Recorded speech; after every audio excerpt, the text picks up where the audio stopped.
I do find this time of year for me, the hardest time to photograph. It's a bit dank. Who was I talking to the other day about skies? Oh, Marissa Roth, who is used to American, gorgeous, big skies. But I'm looking across my sky today, and it's a bit like many of the days in December, January, February, early March, sometimes even. It's a bleu sky. There's 50 shades of bleu, and we seem to only have one at the moment. But let's make a sketchbook picture, though, because it does show seasons. Let me walk through the mud. Hold on, here we go. That's real mud, I'm telling you. It's just going to be path pictures. X100V with me, my faithful, along the path. Bleu sky to the left and to the right and above. 500 ISO. Oh, hang on. F4. Dog walking into shot. And there we go. A sketchbook photo to start the walk. Like I've got 2 more shoots before I sort of have a little break over Christmas. Yeah. But I know at the end of that 2 weeks, I'll be like gagging to get back in the studio. You know, I think it's been it's a way of spending one's time to get to know people and get to know people in a slightly unique way. That's Phil Sharp, whose work I've been introduced to by a few photographers now, including our good friend Sean Tucker, who made a film about Phil a year or so ago. Note to self, be sure to pop that on the show page in the video library. I like Phil's work a lot. His pictures are extremely strong, but they don't shout. They're not some kind of performance is the word I'm thinking of, or trying to think of, which sounds strange to say, I suppose, because they are some of the most striking portraits I've seen, but they're not this loud. I can't imagine Phil running around a studio, for instance, like some of the photographers I have spoken with. It's just a style, but it's not Phil's. But they are very strong, striking portraits. He's based in North London. He's photographed for some of the biggest names you can think of. Apple, Adidas, the New Yorker, the BBC, and yet the scale, the size, the importance of the client doesn't seem to faze him, as you'll hear in our interview today. And importantly, his photographs don't feel on brand. They are undoubtedly human. But Neil, you're saying, any picture of a human is human. Well, not always. Not always. Sometimes you can feel or clearly see when it's got the feel of somebody trying to be on brand, a photograph. But Phil's are about character, definitely. He's been included in the Taylor Wessing Portrait Prize 4 times.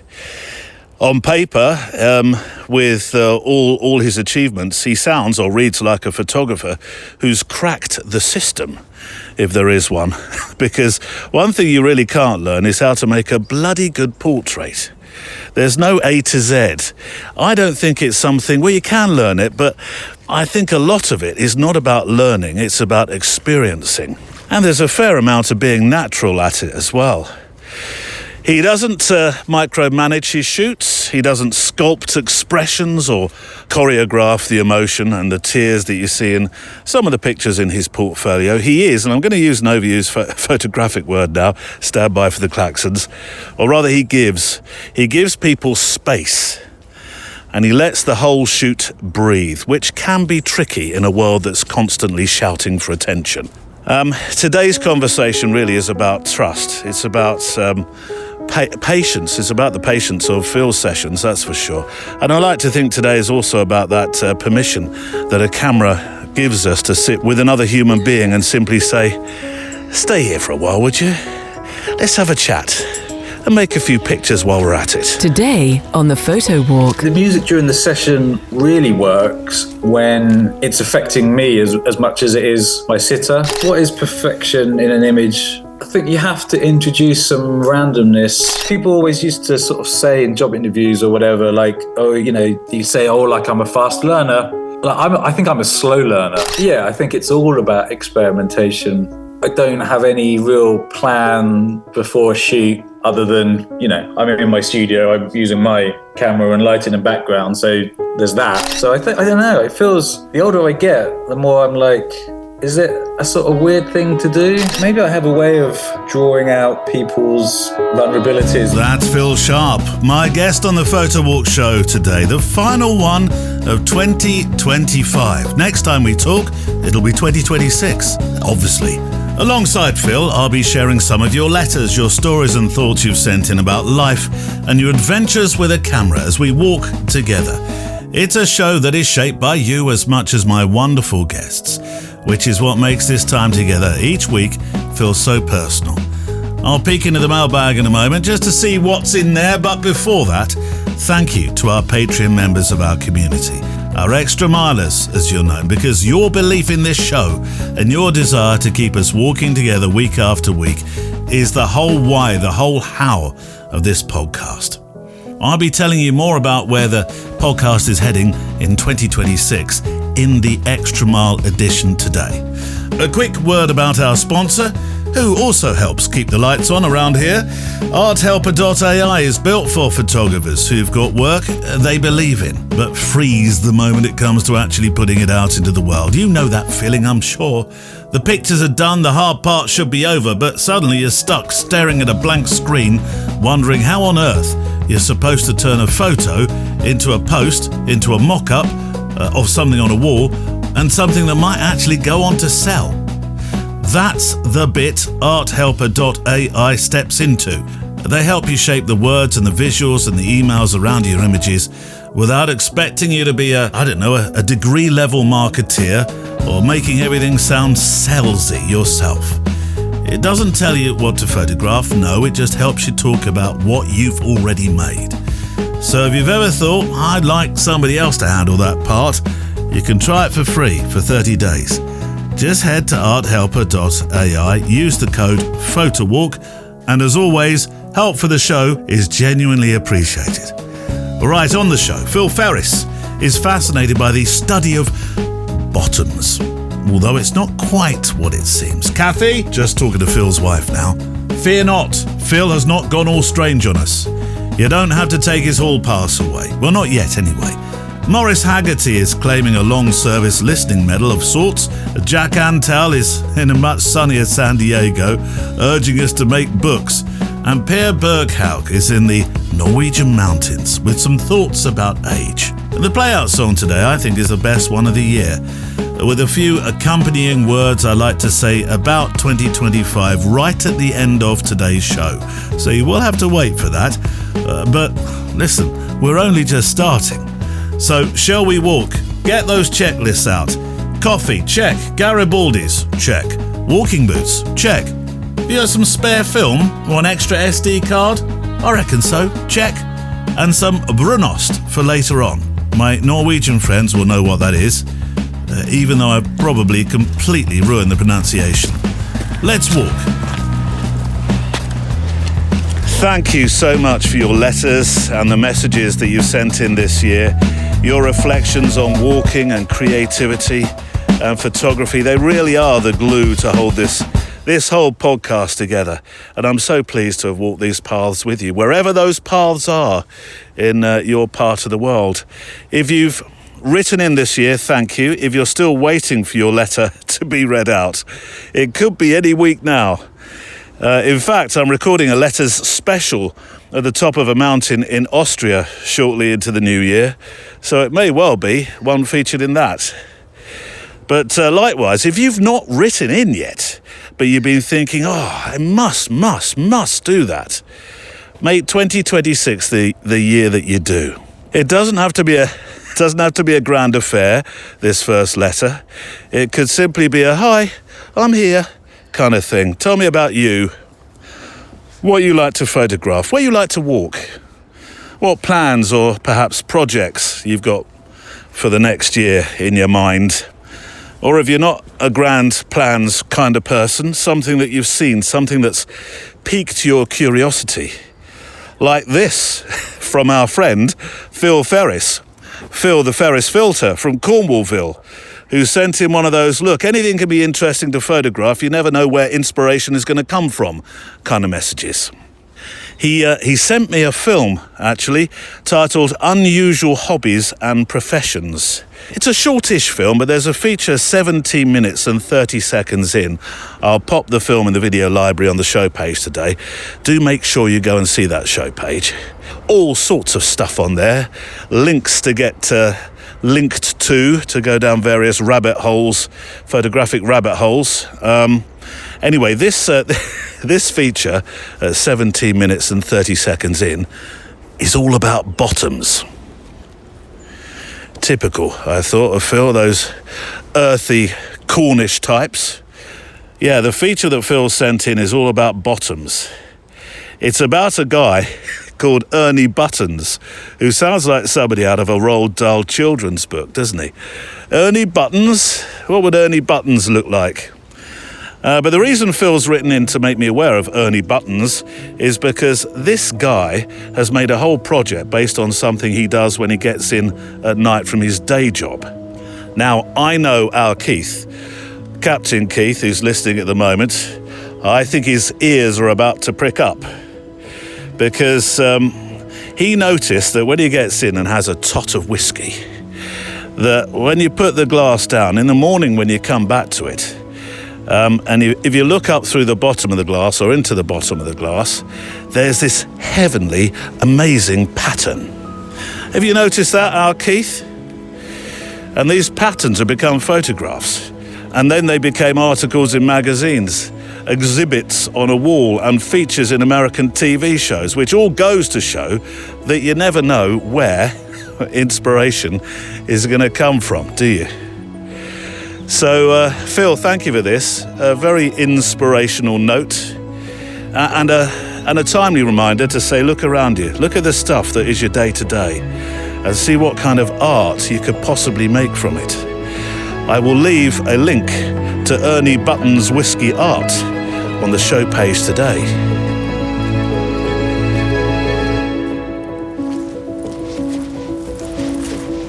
While you're looking at that film, zippity zip, right to the start of the story for, well, there's an Egyptian woodcarver who ended up being a bit of a star in New York at the museum where he works, just because one day somebody rather important said to him, hello, which is proof that you never know who you might meet. I shall put that, Phil, in the You Never Know Who You Might Meet folder, which is beginning to grow. All right, a couple of mails before we launch into the first part of my chat with Phil Sharp today. Our friend Maurice Haggerty is reflecting on the year that was, probably from a truck right now, because he's photographing on the Emerald Isle, or rather, he's photo trucking on the Emerald Isle. Read your notes, Neil.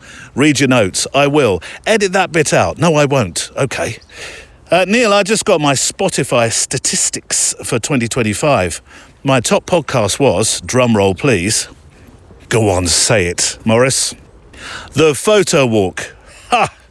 With 182.5 hours, 0.5 being very important, or 10,956 minutes of your dulcets in 2025. You have dethroned Jeffrey Sidoris. I hope that wasn't too painful for him. He's a friend of mine.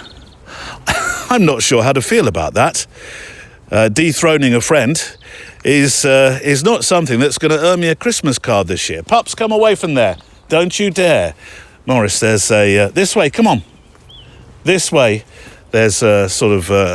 I suppose you'd call it a creek in some countries. The Gator Creek I sometimes walk by, although, of course, we don't have gators. Probably the most dangerous thing you'd find in there is a sunken shopping trolley. Come on, away. It's too cold for that today. It really is. I thought I'd say thanks for your company this year as I travel up and down the motorways of Ireland land in my HGV. Many thanks from Mo. Well, Mo, I love Ireland land, as you know, and I really... Do you ever truck past or through Killarney? Because I really love Killarney. One of my favourite places to go back to. that beautiful lake that it has near, and the castle, and fantastic. I photographed a wedding there. I think it was St Mary's. Was it St Mary's? I'll have to fact check myself when I get back. Beautiful cathedral. Many, many happy days spent in Killarney, almost a week there. Loved it. Where were we? Oh, yes, and then there is this. I know, I love it. Pardon? What do you want to say? Jack Antel's letter? Okay, I wasn't going to forget it.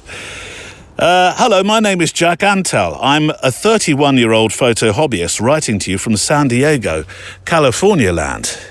Now, usually we only put land after countries.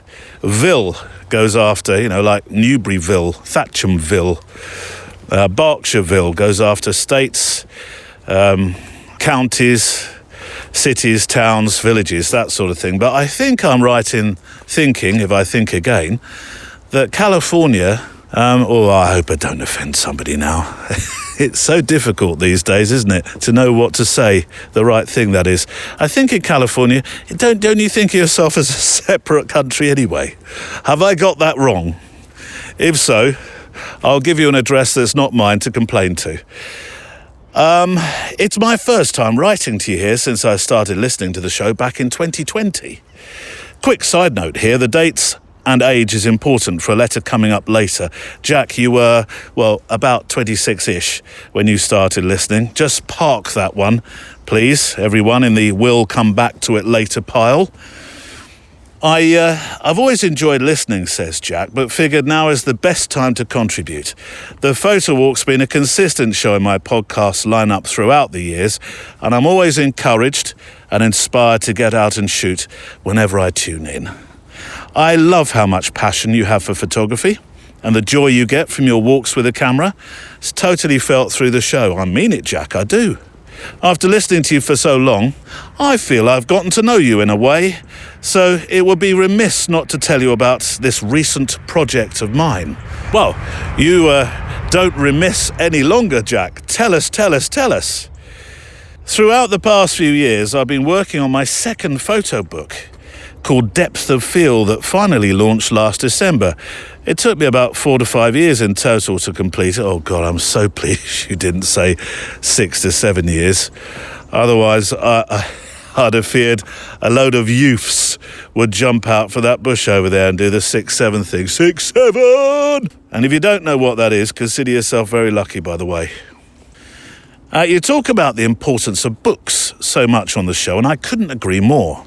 They're the lifeblood of our art, I think, and they're so gratifying to make. I hope everybody who takes photography seriously is able to go through the process of producing one, even if it's just for themselves. I love printed photography, and my dream is to do a book like this every 5 to 10 years. So I'd like to send a copy to you in order for you to have one to enjoy. And I would love to receive one. The answer is yes, and yes, please. It'll go on the special bookcase section, which is actually growing nicely now. I feel very, very lucky to receive. I love photo books, and as you're about to find out, Phil Sharp, my guest today, loves photo books too. But I love photo books, particularly ones that have been made by you. Pups, out of there, come on, out. You do not need that. Really. I'm not even going to explain what he was trying to get then. No. You don't see me put my nose into the undergrowth and doing that, do you? Well, not publicly, anyway. Depth of Field, says Jack, is all about nature, creativity, faith, and my personal takes on some of the deeper thoughts of life. I feel like it's a manifesto full of my most favourite words and photos from some very formative years of my life. I'm attaching some images from the book, and I've linked to my site here for more information about it. Well, I'll put the link to the site on the web page today. It looks like a superb book, beautifully produced, limited edition of 500 no less. So I will feel lucky, very lucky. I should feel so lucky, cue the song, to receive. I also took I'll put some pictures, by the way, from the book on the web page today as well. I also took a good look at your website. Now, this is definitely worth a visit. I love the way the blog is separated into quarters. Q1, Q2, and so on. Now, 365s and 52s and all those extremely, fantastic projects that people get involved in are one thing, but I know some people feel they can't keep up with that momentum. So perhaps this is a way of doing that, having your pictures, your life in quarters. So I had a look through, and quarter two, I think it's Q2, I saw some pictures of you and your family. I spied that there is a picture of your pup asleep on your bed. It was a vindication picture that I shall be sending to Captain Keith to say, look, Keith, my resident dog trainer, look. This happens all over the world. I am not the only one. So thank you, Jack. What about that, pups? Jack's going to send us a book. Yeah, I'm excited too. You're allowed nowhere near it. Not with your mucky paws. Right, come on. You've met Phil Sharp already by introduction at the start of the show, so let's have part one of my conversation today with Phil Sharp, a very special portrait photographer.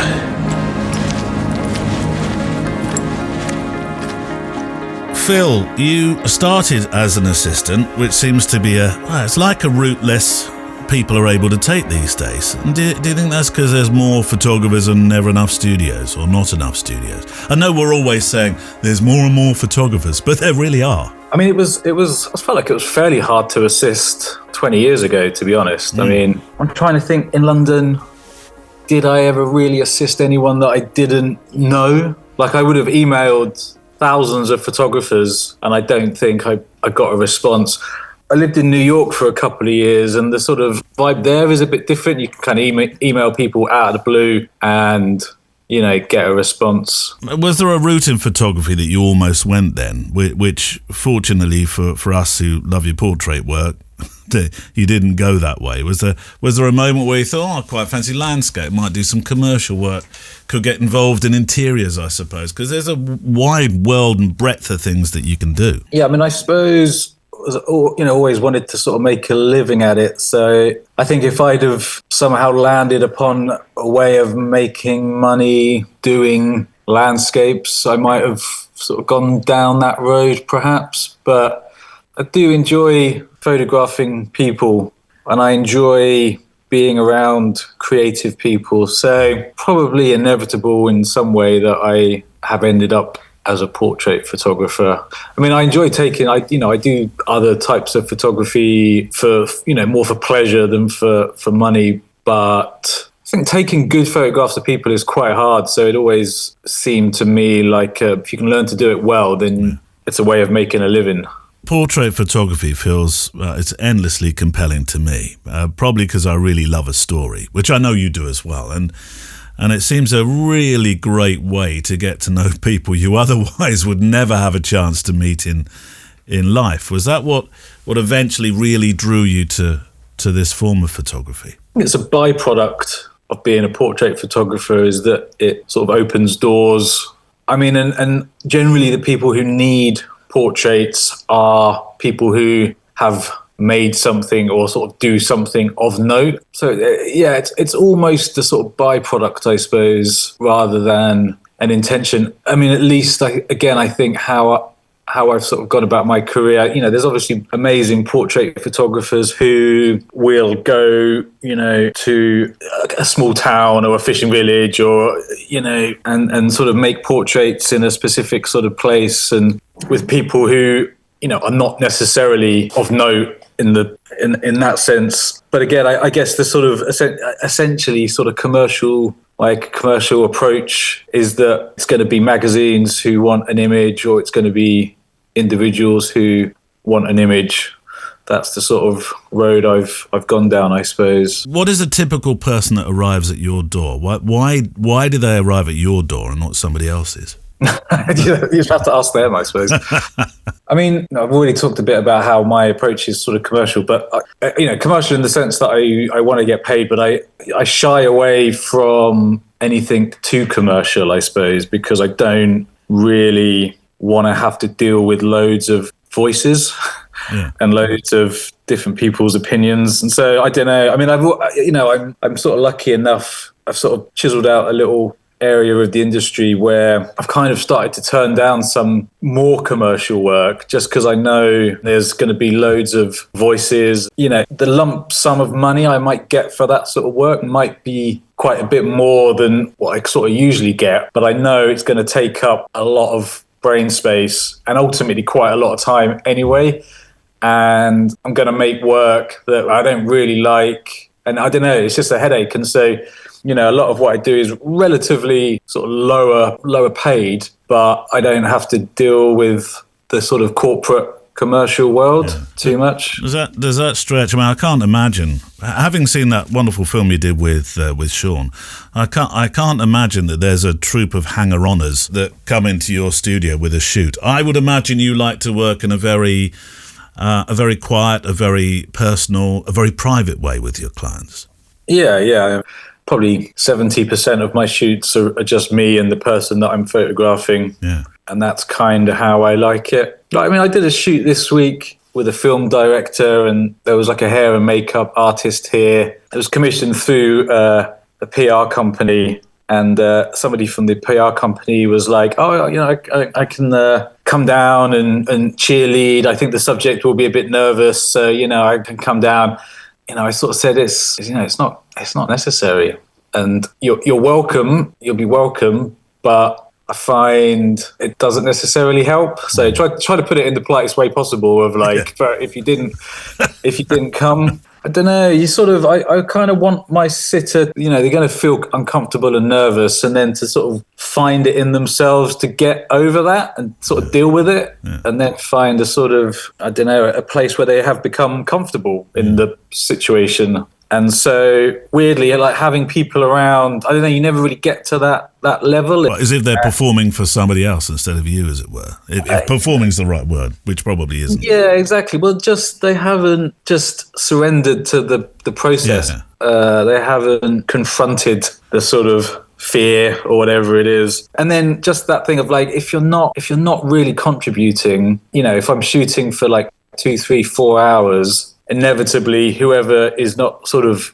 working on the shoot ends up sort of sat around the edge of the studio flicking through their phone or whatever. That sort of sucks the energy out of the room. Absolutely. Somehow. Yeah. So I try and sort of manifest a sort of, I mean, intense is the wrong word, but just, a focused sort of atmosphere that I think helps to sort of produce good work. I'm glad you mentioned you said 2, 3, 4 hours, because you are known for having longer sessions than many photographers.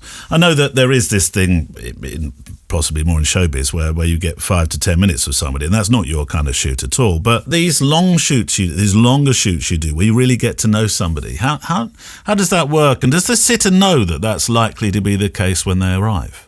Yeah, I think most people sort of know, yeah. It sort of depends how the shoot has come about. So if an actor or something is doing like a media junket, my shoots aren't that long. But I would sometimes ask if it can be that long. And, sometimes, it's often like a magazine talking to a press company, there's a lot of steps involved. Yeah. And I will sometimes ask the magazine to talk to the PR company. It can be like, could it be a longer shoot at my studio? Can you pass on my website to the sitter so they kind of can be like, oh, okay, like this might be something worth spending a bit of time on. Sometimes that has worked. Other times it's like, no, you've still got to come to this hotel room and you've got 5 minutes. It's like, okay. But if somebody is more commissioning me directly, then they would have asked how long a shoot is, and I would have told them. And I think most people, like that idea because they know you don't have to rush. It's not a rush. You can sort of take your time, and it's fun. I mean, your lovely studio that you have, it's a space just made for it, isn't it? You've got a beautiful natural light that you have coming in. I would imagine you prefer working there to being out. Yeah. Mainly now because I just hate having to like pack my gear up and schlep it around. And I mean, I do quite like the challenge of turning up to a space and sort of figuring it out. Because, before I had my own studio, I spent 10, 15 years doing that, just turning up to wherever it was and like constantly like walking around buildings, going down back alleys and up onto the roof and trying to sort of figure out where's good light or nice shapes or whatever. So, you know, there's a part of me that does quite like doing that, and my muscle memory kicks in and is like, oh, this is nice. But yeah, that doesn't really lend itself to the longer process, you know, the sort of slightly more intense way that I like to photograph people. I know you don't micromanage people. I know you're not one for saying, look, just move your hand there just an inch more that way. Perhaps you could just tilt your head. I know you don't get involved in that so much. I've spoken, I'm not sure whether you appreciate this photographer or not, but I spoke this year to Platon, and I absolutely adore his work and the closeness he has with his sitters. You feel a very similar photographer in that respect, in terms of how you engage with your sitters. Seems to me that you're quite close. You quite like working close with people, and that's a way of making them feel comfortable, of course, but that's also a way of drawing out emotion as well, isn't it? Which I think you do quite often with your sitters. I do. Well, it depends on the sitter. I do micromanage to a certain degree. It depends on the sitter, because sometimes I know in that Sean Tucker film, he says that I wasn't doing that, but I think that's because I didn't need to do it with Grace, who was the sitter in that shoot. Yeah. I suppose I think of it more as I kind of want to see.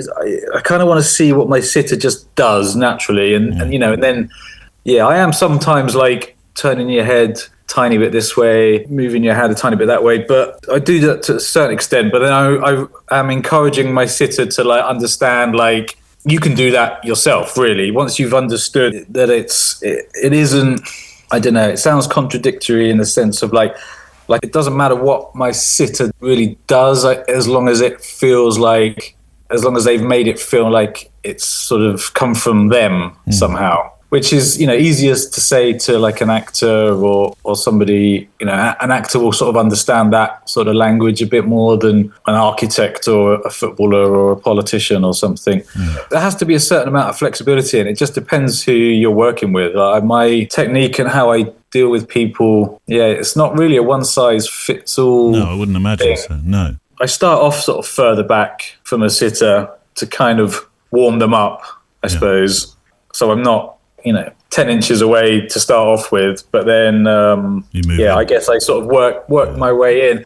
I think there's something more intimate about being physically closer to somebody than using like an equivalent sort of longer lens and standing further away. Like everything else being equal, one will just feel more intimate because you were closer. And one of those sort of things that a technician would possibly say that it makes no difference, but I think it probably does. And I think to your sitter, I mean, it's funny, sometimes I'll have my, camera and sitter set up, and I'm not really aware of how close I am. I might have sort of walked around to move a light or something, and I come back and I'm like, oh wow, like the camera is like 3 inches from them. That's quite intense. You don't feel so close when you're behind the camera. No. But I don't know. I think when photographing, there was a photographer who said it, like if your picture isn't good enough, you're not close enough. Yes, the Robert Capa phrase, isn't it? Right, exactly. Yeah, and I think that's true for portraiture as well, in a way. You mentioned Grace. It was Grace Cooper Milton who was in the Sean Tucker film. Music played a big part of that shoot. Sean mentions it, and I know it does. And I've seen Katie Bernstein's pictures as well, who's also shedding a tear. And I wonder whether that was a similar sort of thing that was... Because music's this great driver, isn't it? And if you hit the right music at the right time with the right person, the results are quite extraordinary, aren't they? Absolutely. Yeah. Do you plan music for particular clients, or...? Not for a particular client, but I have playlists that I sort of add stuff to that I like. I have, a couple of other playlists of stuff that I know, like, I was going to say packs an emotional punch, but that's sort of, it feels a little bit too...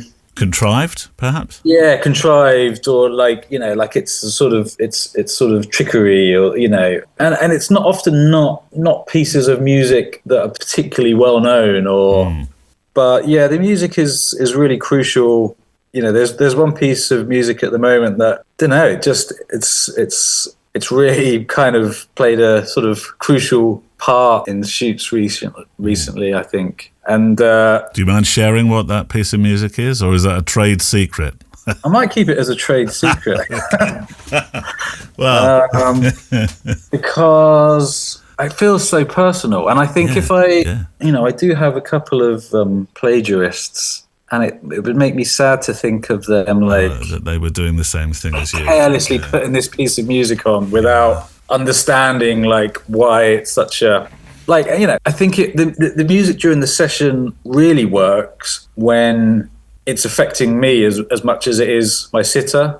But, you know, I can tear up shooting sometimes because, I don't know, it's an intense situation. You're asking this actor, as it normally is in these scenarios, to like be vulnerable and feel something. And if it's a beautiful piece of music that you're both listening to, well, it's a shared experience, isn't it? It's a shared experience, right. Exactly, and it can be quite profound. And so, but I think it really works when I'm feeling it, and then I think there's a sort of imperceptible communication that's sort of happening between the two of you. I was going to say, do you think there's a transference that's happening? I know that all sounds a bit woo-woo, but I believe in that.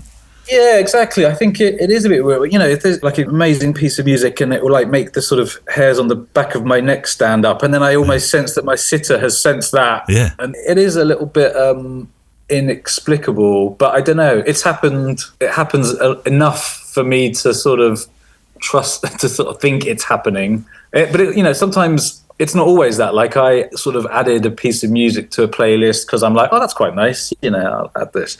And that's really affected somebody out of the blue. And I'm like, oh God, and then strangely that piece of music will then really move me the next time. But yeah, music is crucial because I think for my sitters, you're instantly doing something honest, right? If you can't pretend to listen to music. You know, sit down, listen to music. That's all you've got to do. And people think, oh, well, can I be? You know, should I do?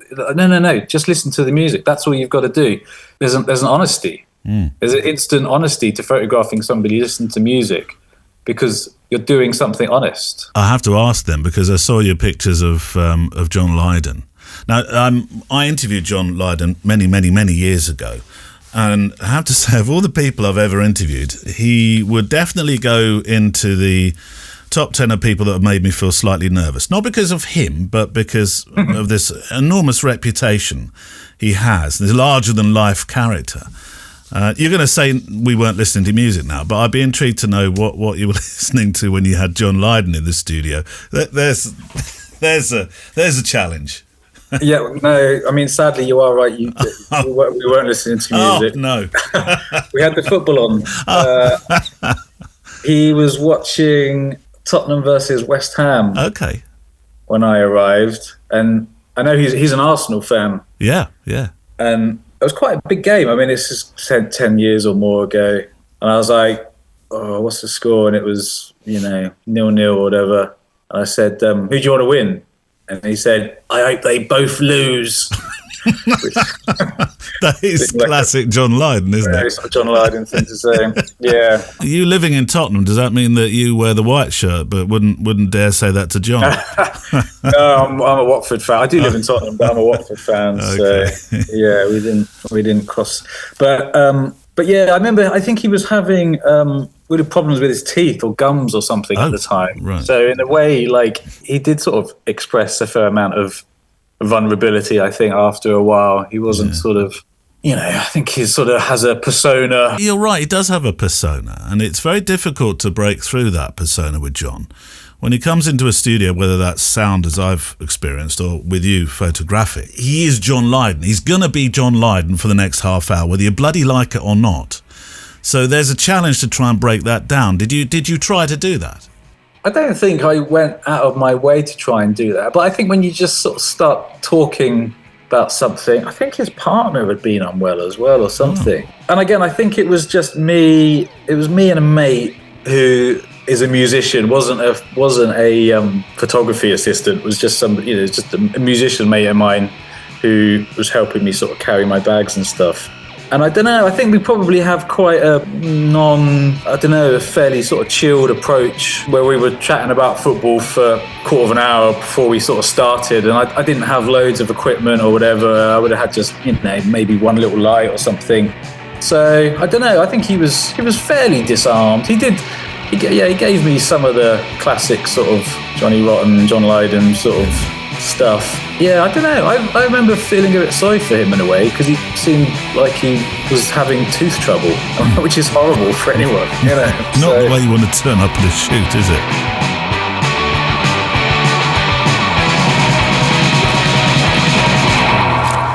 And my thanks to Phil Sharp, who is back for part 2 shortly. As I said last week and at the start of the show today, thank you for all the letters that you send in. They really, really, really, really are what drives this show forward. I decided long ago, about a year into the show actually, when it was a slightly different format. So unless my memory doesn't serve, I think it was 2021, that the community formed through allowing your voice to be as big and important as the ones we enjoy through the incredible guests we have like Phil Sharp. I thought that's really, really important. And as a standby, I am about to utter the F word. Not you, Neil. You're usually such a nice boy, as my grandma might have said. Yes, I'm going to use the F word.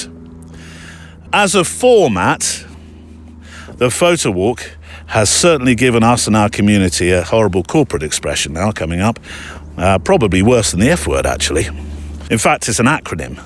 So wince as I say it, the format, the photo walk format, gave us a real USP. I'll put $1 in the pot for that one, I apologise.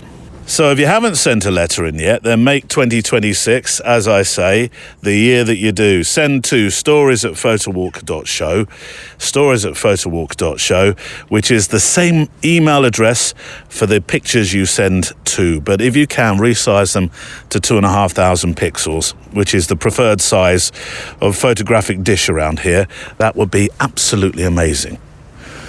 It's the last letter of the year time, so it is. And that voice goes to our friend Per Burkhaug, who sent in some incredible pictures, which will be on the show page today for episode 512. Remember I asked you to park that age thing in your pile of we appeal to all types, ages and flavours of photographer. Well, this is why.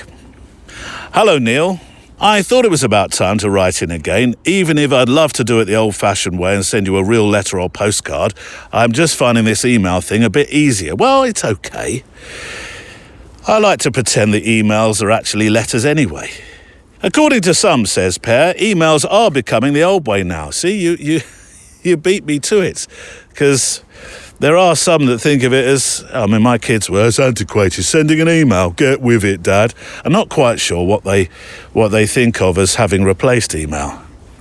Maybe thought transference? You think so? Or dog barking? If I start barking during the show, not quite sure how much more time we'll have with our friends listening. Anyway, I think the show just gets better and better, says Per. Thank you. It's a true delight to listen to, and every week I'm really looking forward to a new episode, so thank you for keeping it up. All that aside, I feel a but coming on. All that aside is definitely a but. Is there a but, Per?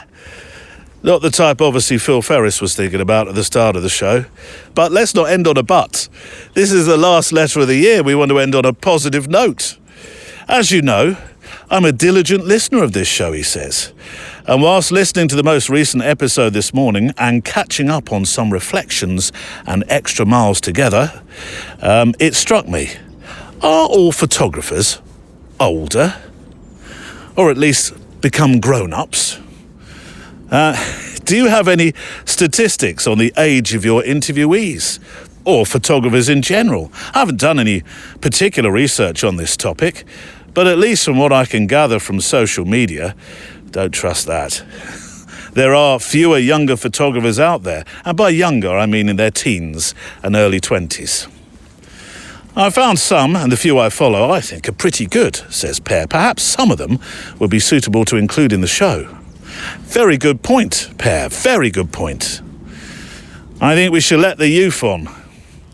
It would, I tell you what it would do, Per, for a start. It would stop my brother-in-law, one of the two that I have, saying, "You're irrelevant, you are." He thinks anything above 40 is irrelevant, which I think he's having to address because he's about to reach it. I'm looking forward to sending him the card. Welcome to irrelevance. I'm in my 60s, says Per, so I feel right at home amongst the older ones. But I'm also impressed by what some of the really young photographers have accomplished. Or maybe I just haven't paid enough attention, and there's always actually been lots of young photographers out there. Just some thoughts from Norway land. As always, Per, very important ones, and I have taken them on board. Oh, there's a PS. By the way, you mentioned Hagar the Dane, and oh no, here comes a word I'm going to have to navigate. Bjørgetagen. Bjørgetagen. Somebody told me off and said, thank you for the very Swedish pronunciation of it. I didn't know I was fluent. Bjørgetagen on the show today. I am, pups. The Norwegian equivalent is Bjørgetat. Probably got that wrong as well. Bjørgetat. Say it with me. Bjørgetat. You didn't join in. Come on. 1, 2, 3. Bjørgetat. There we go. Not as melodic, I grant you, I thought it was, but it has the same meaning, being taken by the mountains, which is something I do share with Hagar the Dane. Every now and then, I just need solitude. And if I brought a camera along for my Bjørgetat, all the better. Now, since the podcast is a photography podcast and there is a show page, I've also included a couple of shots I'd like you to consider sharing. Well, consider that considered, Per. Are they Bjørgetat shots? It's a good job you reminded me of what Bjørgetat was, because initially I thought it was, you know, that caramelized cheese that you Norwegians have on the ski slopes that you put on your pancakes. That's the only way I can describe it, because it's a slightly off-whitish, well, sometimes it's darker actually, much darker, but you know the one I mean. I love that stuff. Oh, I can't find it anywhere in England land, I really can't. Bjørgetat and pancake. Sounds nice, but I know that it's not. It's called brunost. Brunosta. I don't know. Anyway, it's really nice stuff. If I lived in Norway land, in your cabin, I would expect that on tap, as it were. Running low on the borderline. Talk is cheap and we're wasting time. I think there is a chance we may only have a couple of Scottish places left for the retreat this year in June. Right at the start of June, that is. I wanted to mention that, if I could, before the last part of Phil's interview this week. So a reminder, in case you're doing a bit of planning over the holidays period or crimbles for your photo adventures the year ahead, we meet up 31st of May, and for a week we will have a wonderful week of photography. Eating, Neil, mention the eating. Oh, hang on. We'll have a wonderful week of photography, printing. Eating, Neil, mention the eating. I will. I'm getting to it. We'll also be engaging with other senses like sound, and into the mixing pot goes some advice on workshopping when it comes to writing. Journaling as we go forest bathing to get in touch with our written expression alongside our photographic work. We played a little of that experience last week, and I'm going to do a little more this week, if you don't mind. If you're driving right now, Morris, I'm looking at you in particular. If you are driving, do not shut your eyes. This is just a little bit, well, not hypnotic. What's the word? What's the word I'm trying to think of? What's the word, Barnes? Oh, all those moments I want you to join in. Hypnotic, not hypnotic. What do you do when you meditate? That's it. Thank you, Barnes, for nothing at all. It could be a bit meditational, so don't shut your eyes.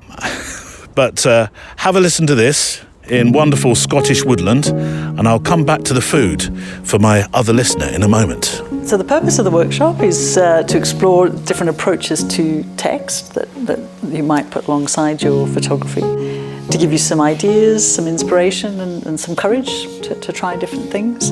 But the way in which we will approach that is not necessarily immediately to do with that matching of text and photography. It's not a kind of technical approach to start with. We're going to take some time outside. Where we will begin there is really with our bodies, using all of our senses to become fully aware of the place that we're in and what that place is offering to us, and that then as we go into the writing, it's from that very kind of rooted sense of really being alive and being there and being aware. Okay, and just getting yourself settled and comfortable in your space, sitting or lying.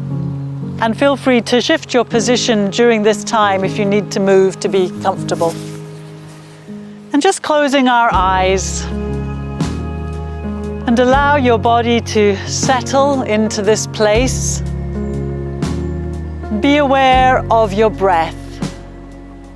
There's no need to force it, but just be aware of it flowing in and out. And as you breathe in, imagine that air filling your whole body, filtering down through your ribs, all the way down your legs to your toes, all the way out to your fingertips. Yes, there is, I think, for a lot of us, that enormous sort of fear of judgment or wanting to get it right, not get it wrong, whatever that is, creatively. But that's one of the reasons why the keeping the hand moving is so important, yeah. And that sort of framework for the speed writing comes from a woman called Natalie Goldberg, who's written a couple of great books about writing. One's called Writing Down the Bones. They're both really good books if you want to go deeper into that sort of approach to writing, which is a lot more about just plunging into whatever the unconscious or the subconscious is rendering up to you without necessarily analysing it or structuring it. And I thought it would be no better way to finish than with the profound words of Winnie the Pooh. For the philosopher. Yeah, my favourite wise man. Because Winnie the Pooh asked, "What day is it?" "It's today," squeaked Piglet. "My favourite day," said Pooh. It's a pleasure. I'm not without you.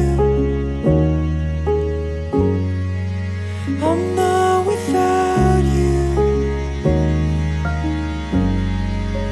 I'm not without you. I'm not without you. I'm not. Scotland 26 is called Senses because it's a proper photographic retreat about the senses. And, haven't forgotten, there will be wonderful food. We will be walking, yes, that's what a photo walk is about, but I can't promise you that you might not put on a pound or two, especially if you come back for seconds. Right, the second part of my conversation with Phil Sharp, although there is more on the extra mile today, the last extra mile of the year, as this is the last photo walk of the year. For our patrons, by the way, on the extra mile today, some news about the year ahead. You will be hearing it first. It seems only fair. Now, we've been playing the play-out song immediately after the guest that we have, but today I am reverting for the end of the year show to the way that we used to do it, as I want to come back after Phil Sharp and have a noodle with you about the year ahead, where we've been this year, where we've travelled, not just physically, but as a community, as people who share this common thing, what we love, i.e. photography. We're going to talk about that, talk about a little bit about the year ahead, because we're about to go into our 7th year as a podcast and as a community. So, yeah, I think we'll end with a bit of a chat today. And then I'm going to choose a piece of music that is my favourite play-out song from the year. And you can probably quote me on this because I've said it before. One that says everything about you, me, and this podcast. The piece of music that's coming up. Oh, and it also talks about this wonderful world of light that we live in. So that's going to be the play-out song. First up, though, let's have the second part of my conversation today with the extraordinary portrait photographer, Phil Sharp. Phil, I know that the word imperfection is something that many photographers are surprised to learn from professionals such as yourself, that it's something you're not afraid of, that it's something actually that you occasionally celebrate. That's not to say that you're being slapdash with your work, Phil. Not at all. No. I think once you sort of feel like you know what you're doing, then it's sort of boring to do things that don't contain any mistakes in a way, I suppose, or like makes you human. What is perfection in an image? I don't know. I think you have to introduce some randomness. Well, total control, I suppose, is perfection. Yeah. Which I would imagine when you're working with natural light, you can break away from, because it's never going to be the same thing twice. No, exactly. And I do quite like the days when the sun is sort of in and out a bit and it keeps you on your toes. Yeah. Yeah, I mean, you know, I could close the curtains. I mean, yesterday I was shooting and it was, you know, there was no sunlight. So it was just closed curtains, artificial lighting.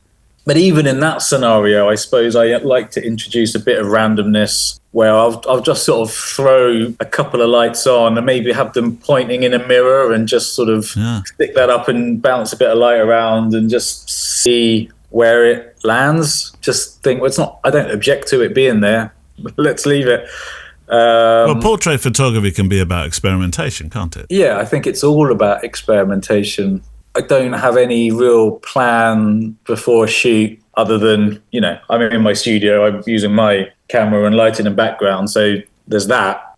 I tend to just sort of stick a light on, I don't know, decide like 10 minutes before somebody comes, I might have a little broad setup, you know, and I might be like, oh, that light's still set up, I'll use that. And it'll be like, oh, I'll put that other light away. Can I be bothered to get it out? This is very refreshing, actually, Phil, because the fact that you work in the way that a lot of people probably work, think, well, I haven't used that for a while. I might draw that one in. Cool, that takes so long to break down. I'm going to use it before I have to break it down again. Yeah. No, exactly. It is human. Yeah, and it becomes, again, hopefully not overly contrived. Just it makes it more interesting for me, I suppose. You know, do something and it's like, wow, that didn't work at all. You know, I've learned something. So yeah, try and have a jazzy approach as I described it before, I suppose, where like my studio and, you know, my camera and lenses and the equipment is like the theme, and then however I employ those elements on any given day is the improvisation. Well, I'm thinking of you now as an improv down at Ronnie Scott's. That's how I'm thinking of you, which is a pretty good place to be. You've referenced cinema and painting as influences. So, there are particular filmmakers or painters? I know it's a question that's oft asked of portrait photographers, but it's always interesting to know who inspires you from that world in particular.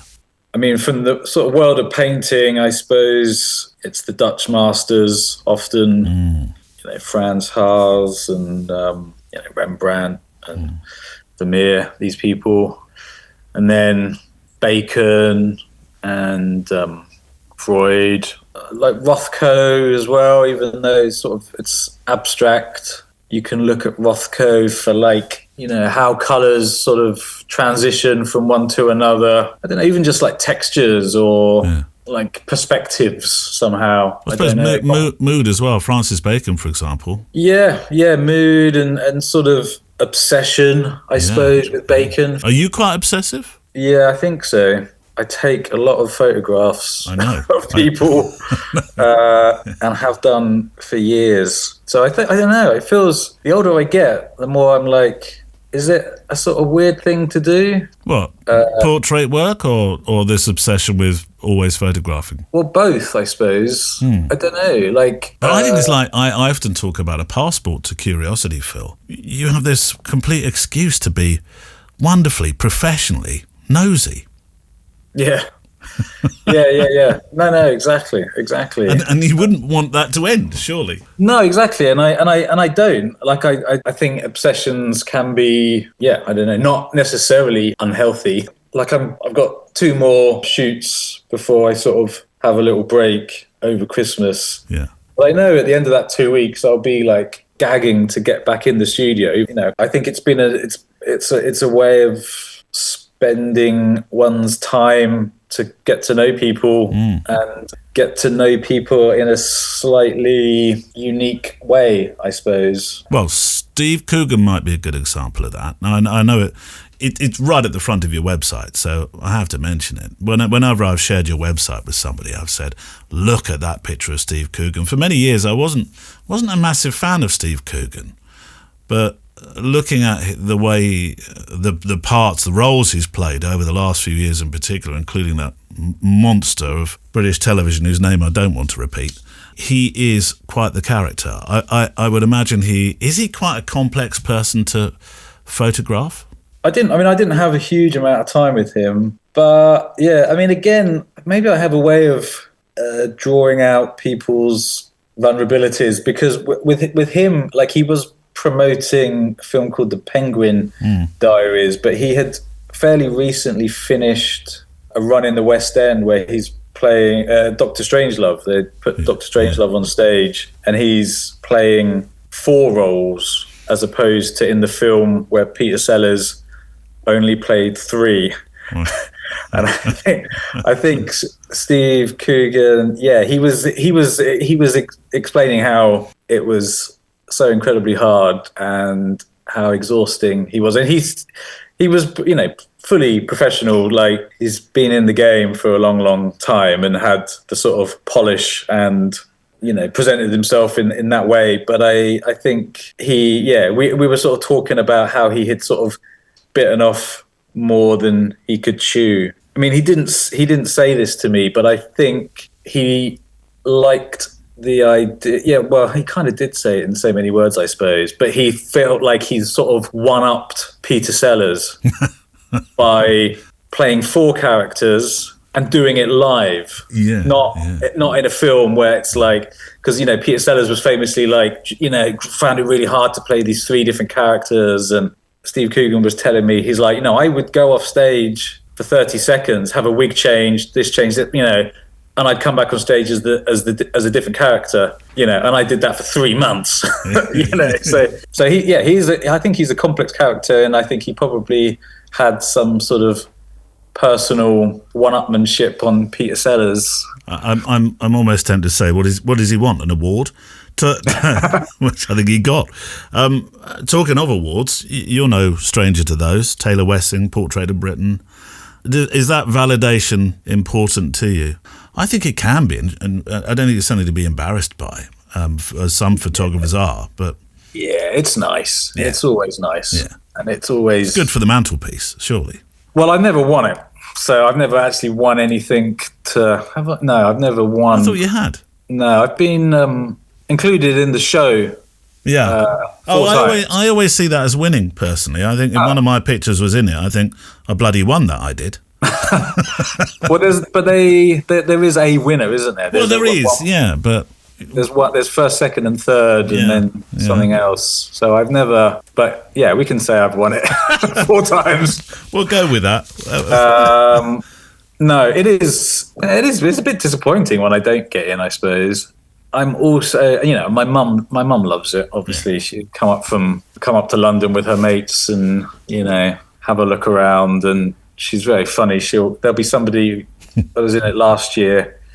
You know, she'll sort of hover around my picture, and she'll sort of, if anyone's looking at it, nudging it, and she'll be like, "My son took this," and then have a chat, and she'll be like, "Philip, come over. These people want to talk to you." You know, so that's very nice. But I think the first time I had something in it, you sort of think, oh, great, like I've sort of arrived. Arrived in some way, but you know, the sort of direct effect on one's career, or does it, you know, in my experience, it didn't directly lead to any work or commissions really, but you know, maybe indirectly, I suppose it must do. So it's nice. Yeah. In one of your own films, you say some words that I think are very pertinent.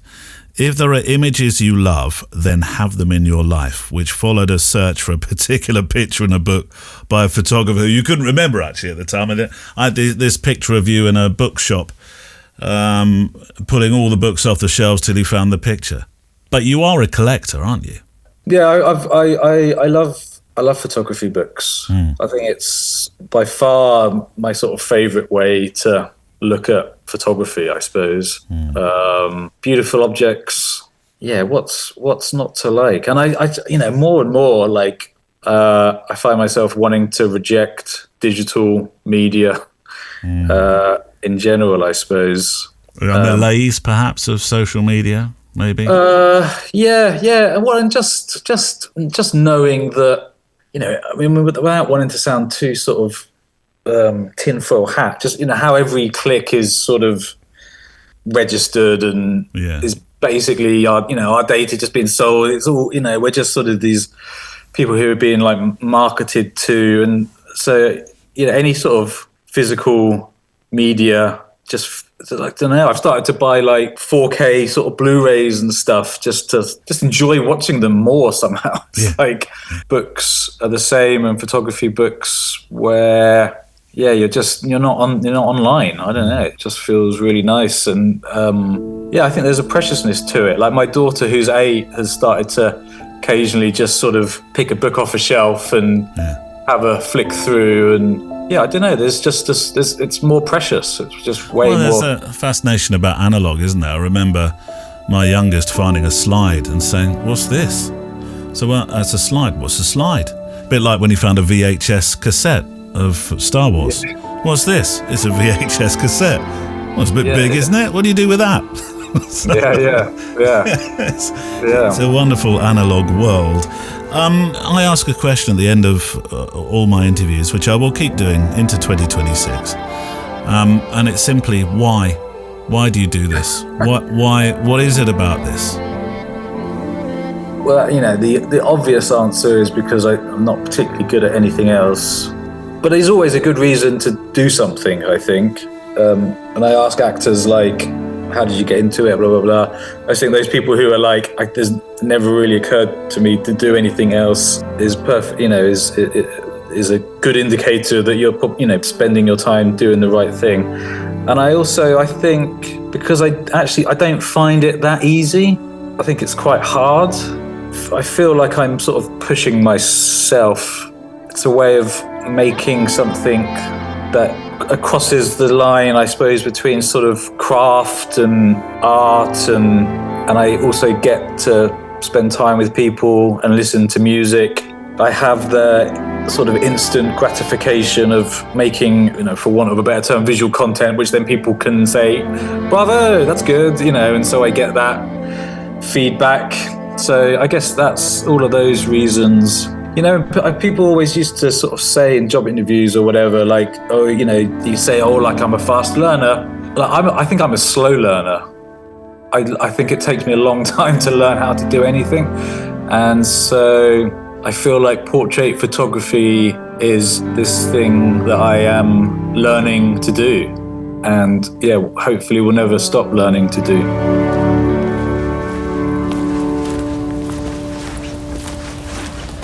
And my sincerest of thanks today to Phil Sharp, who returns on the extra mile for some more questions.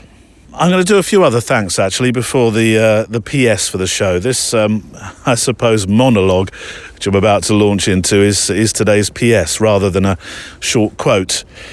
My thanks to Neil Ford, who looks after IT and has done all this year and the years before. What will we do without you, Neil? Honestly, I mean that, and you know that. He's a confidant, a fixer-upperer at the moments we need him to be. and many other things, to Giles Penfound, the chief chef of Newbury. If you've never had Giles Penfound's bacon butties, you need to book a table. To friends like Malia the Trees, Michael of Mixonville, Captain Keith, my travel partner, Lynn Fraser, and the list could go on and on and on. My thanks also to Andrea Gilpin, who keeps a, as I say, watchful eye over Instagram, as does Kelly Mitchell for Facebook, Kelvin Brown at the helm of the Flickr group, and to Michael Brennan, who compiles the music of this show onto a Spotify playlist. Also, thank you so much to our extra milers. Those in the community that support the show. Is that a branch ahead of us, pups?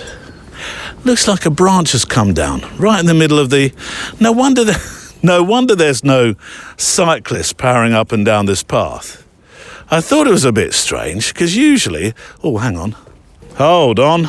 Glove on a tree. Glove on a tree alert, pups. I have to take a picture.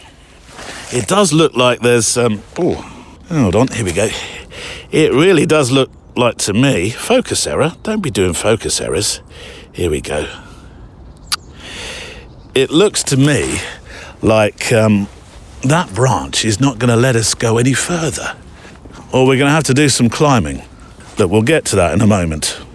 So, that's it for another year. Wow, what a year. We've certainly been on our travels, haven't we, this year? What with our time spent together in India on the show, in Scotland, of course, in America, in various European cities, including our special in Paris with Valerie Jardin, and of course, along the paths that you and I have walked together. Yours where you are, mine too, along my favourite stretches of paths in Berkshireville, with my bestie walking buddies, and of course my fluffy wonder. Come here, pups. Here we go, look. That was a pat for you. My special bestie walking wonder fluffy friend, Barney, or Sir Barkalot. It's been quite the year, hasn't it? We reached our 500th episode and have entered a sort of unofficial podcast hall of something or other with that. You don't get a framed play button like you do in YouTube world. And we've had the most incredible guests on the show. We really have. Hopefully, quite a lot of stuff has been learned along the way. And 3 months ago, started an experiment in daily writing. We often talk about journaling on this show, don't we?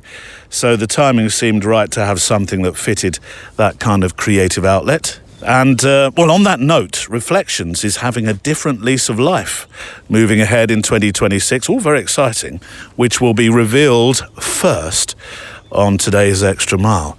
It is, I'm telling you, look, a branch, a tree has come across the path and also across the canal.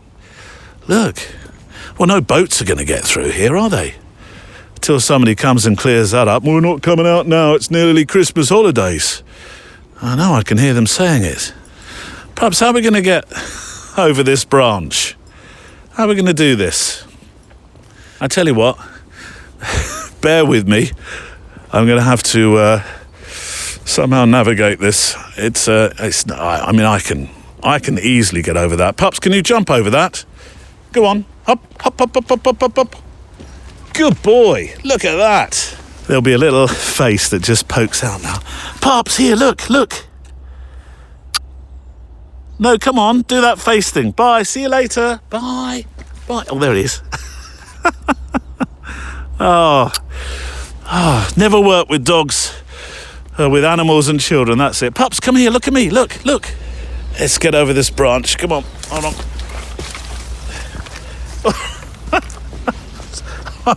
Split me difference. Oh, there we go, we're over, both of us. It has been an extraordinary year, thank you. I know the news isn't exactly full of heartwarming stuff at the moment. The noise is often made about the far less palatable stuff of human nature, and of course for good reason. But it's been a challenge, I know, for many of us. It really has. And it will continue to be, I'm sure, too. The other day it's going to be my simplified look at life now, but the other day I was searching for that song by Timmy Thomas, Why Can't We Live Together? Which is a song all about equality and indifference, race, And even though it was made in the probably early 70s, it's still something that's very relevant today. And I don't know why, after all this time, we just seem to struggle with the basics.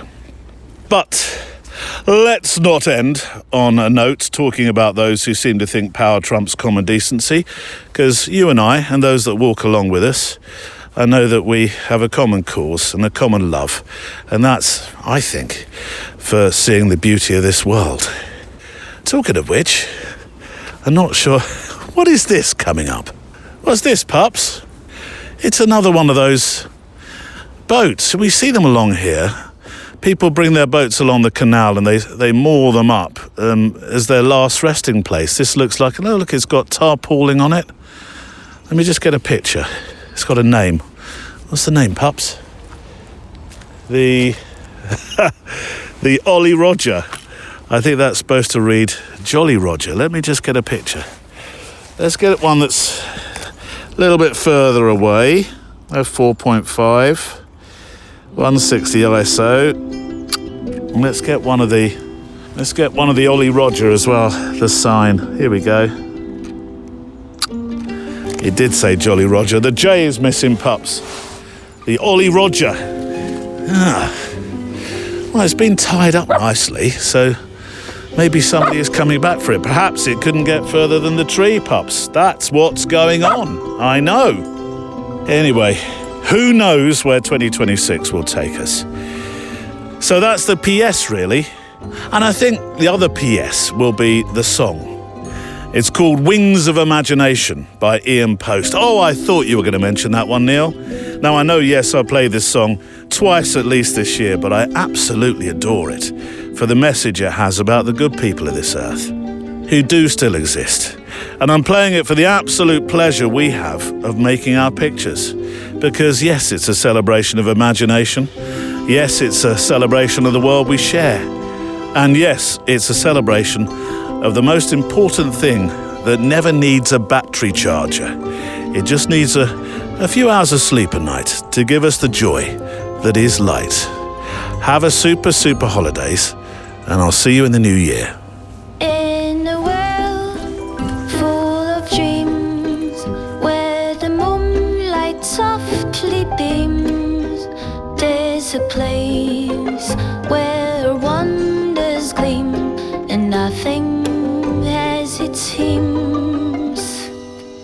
Mountains high, valleys low, where the gentle breezes blow. Friends we meet, and the seas we sow. Together we will blow. Let us fly to the wings of imagination, to lands of joy and fascination, where every heart finds its own creation in this magical world we share. La la la, la la la, la la la, la la la la. Go and dream, live the tale. We're dreaming, can't you see?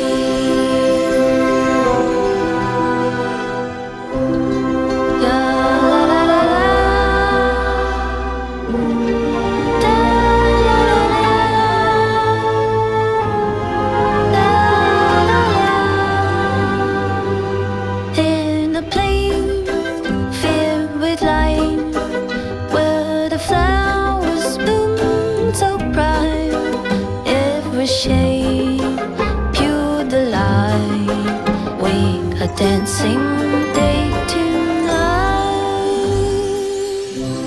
Let us fly on wings of sheer delight to lands where dreams ignite, where every heart finds its own sight in this wondrous world of light.